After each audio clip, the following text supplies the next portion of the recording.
Hello student, the next heading is Economizing Resources.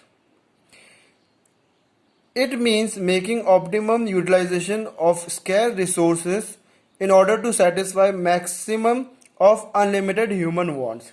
As discussed in the earlier video, we have said that human wants are recurring in nature and these wants never end. Economizing resources is the essence of economic problem, and scarcity of resources in relation to demand for them causes economic problem. It creates the need for economizing resources, i.e. the efficient utilization of what is available. For economizing resources, a society must make choices, and the choices of the manner in which limited resources with alternative uses are disposed of to satisfy unlimited wants which differ in intensity. So now the next title is Central Problems of an Economy. As discussed in the earlier video, production, exchange and consumption of goods and services are the basic economic activities of life.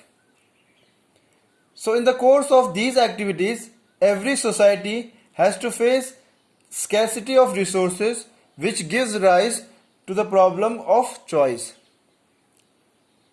Or we can in other words say that every society has to decide on how to use its scarce resources. So thus we can broadly classify that central problem of an economy is allocation of resources. How we allocate these resources.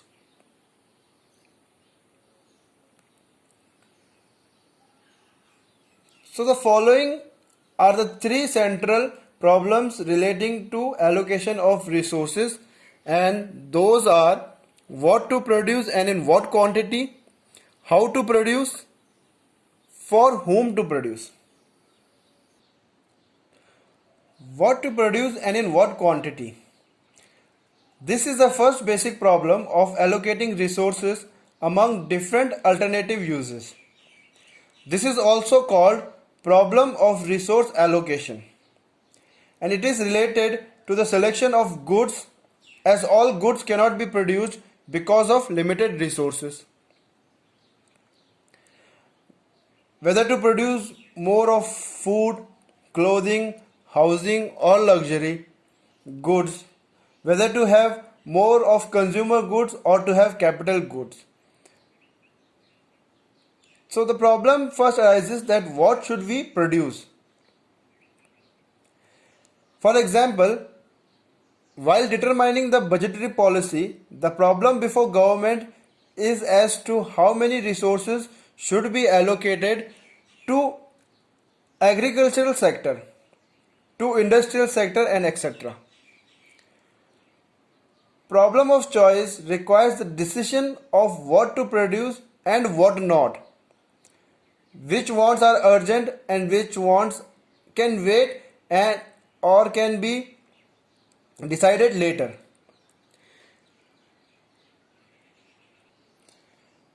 Now what to produce has twofold decision.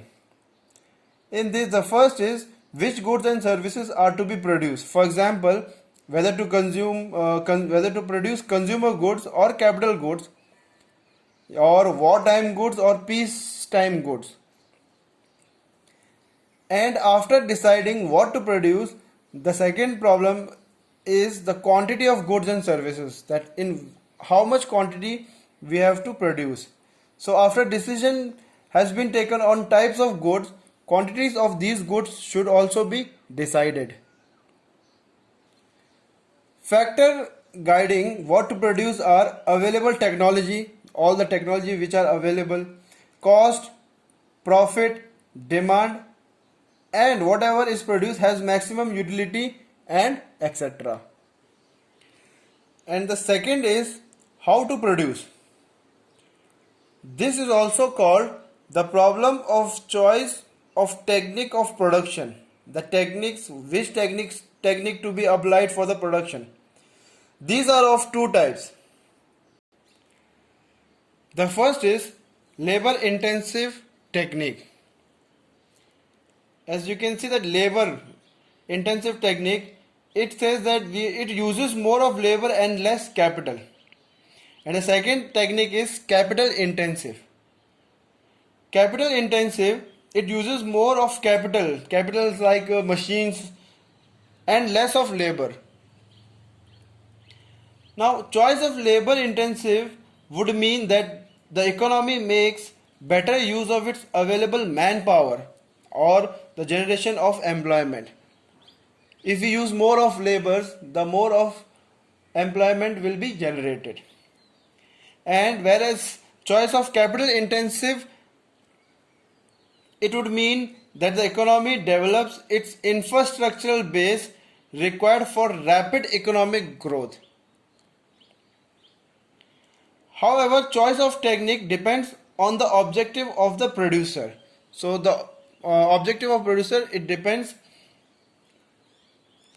and it may be labor intensive or capital intensive, and sometimes the combination of both can also be applied. The effort should be to use the efficient technique of production. For example, India prefers labor intensive technique due to abundance of labor and developed economies like that of European countries per capital investment technique due to abundance of capital. In India, as we all know, the population is greater than the European countries, and the European countries has more of capital intensive technique. Therefore, efficient technique is the one which uses the least amount of scarce resources to produce maximum. Or in other words, we can say the production should be undertaken at minimum cost. Now, factor guiding for how to produce are objective. First of all, it depends on the objective of the producer. Second is availability of technique and availability of resources. Next is for whom to produce. This is also called the problem of distribution of national income among the factors of production. Goods and services are produced for the consumer, and consumer's capacity to purchase goods and services depend on his income. It is very important to ensure that a person should get income equal to the contributions he makes to the national product. The problem of for whom to produce is the problem of determining wage rate for the use of labor, rent for the use of land, interest rate for the use of capital, and profits for the entrepreneur. So more the equitable is the distribution of income, more equitable will be the distribution of national products. Let's say, for example,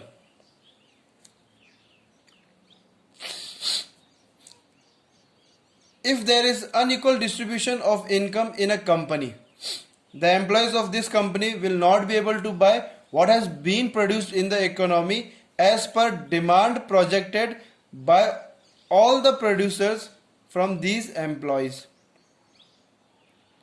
Now, for whom to produce, this has two aspects of the problem, and that is personal distribution. This is concerned with distribution of production among consumer in the society. And the second is functional distribution.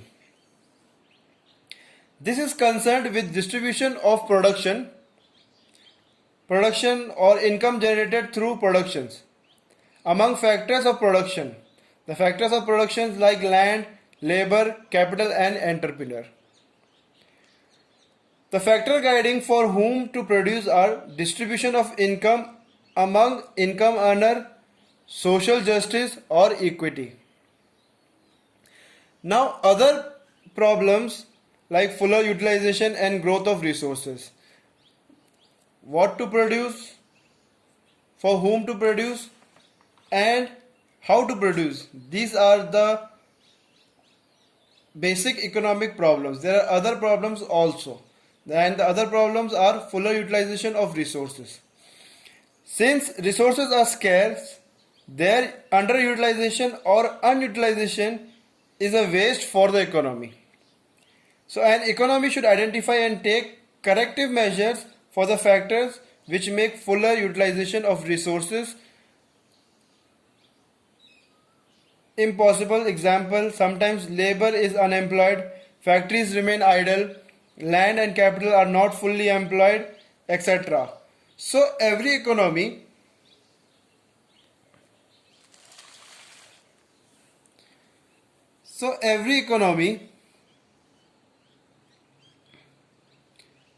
must ensure that all available resources are utilized to the full. Next is growth of resources. Every economy has to explore its potential to develop itself in order to expand the size of production and national income. So every economy should ensure increase in its production capacity so that level of production is also increased. An economy can achieve the objective of growth of resources through technological achievement and increase in supply of resources.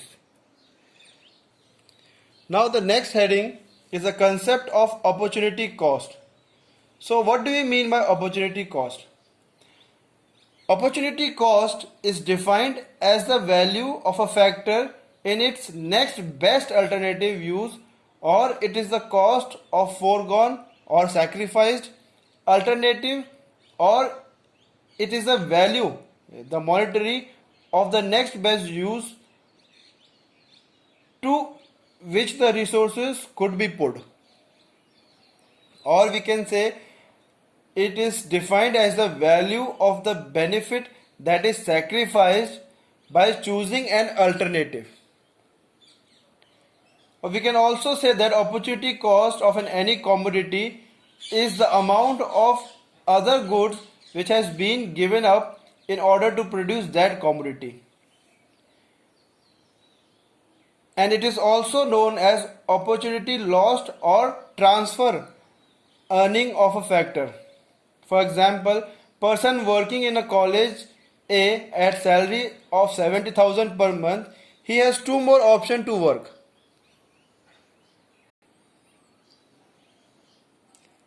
And that is to work in college C at 65,000 per month, or to work in college D at 62,000 per month. So in this case, opportunity cost of working in college A is 65,000, or we can say the salary he would get in college C, 65,000.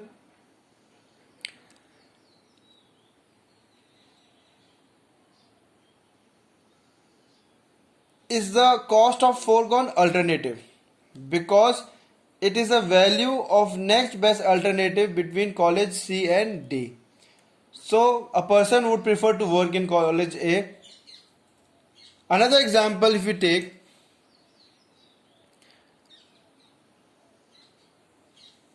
let's say a plot of land can be used to cultivate wheat and rice both. Now if the farmer uses this plot of land to produce rice, and which he earns him 1000 rupees, thus opportunity cost of rice would be the cost of wheat, for example 500. So the value of foregone alternative. Opportunity cost is very important basic concept in economics. It is because our resources are limited, we are always making choices from the available alternatives. Thus, the opportunity cost of using a resource is defined as the value of next best use to which that resources could be put.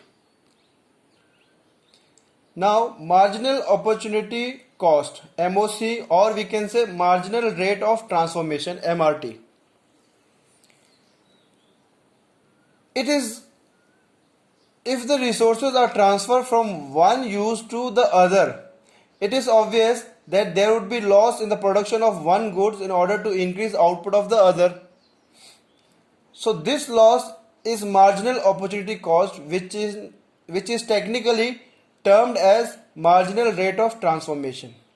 Now, meaning of marginal opportunity cost is the loss of output of one commodity, let's say Y commodity, when a unit more of other commodity X is produced by shifting resources from one good to the other, from Y to X.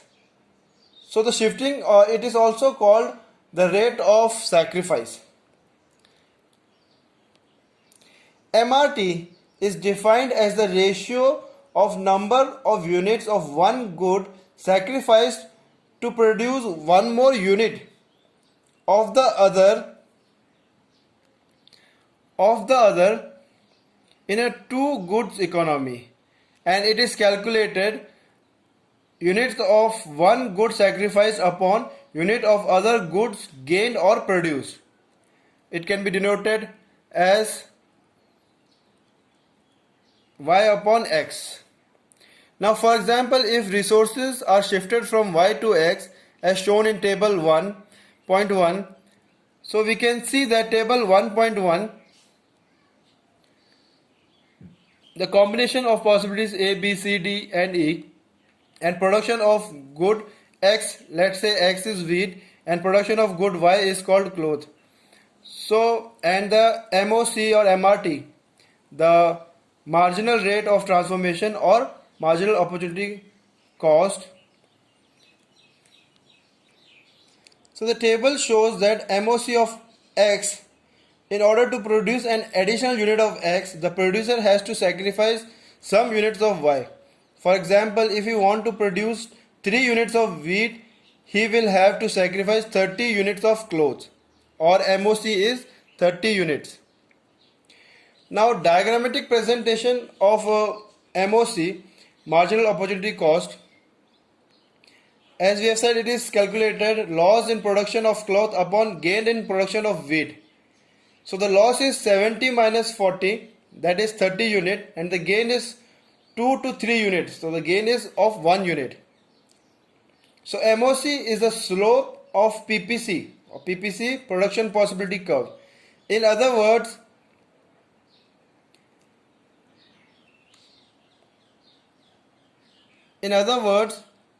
shape of PPC depends on MOC. Now this is the diagrammatic presentation of MOC of the following table. Now production possibility curve, frontier, boundary, or transformation curve, frontier or boundary. The resources of an economy as a whole are limited in comparison to demand for them. Therefore, every society has to determine how to allocate its scarce resources to different goods and services. Given the total amount of resources, it is possible to allocate the resources in many different ways and thereby achieving different combinations of all goods and services.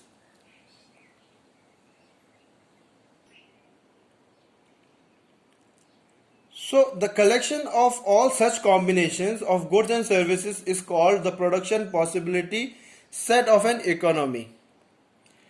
Now, meaning of PPC, production possibility curve, what does it mean?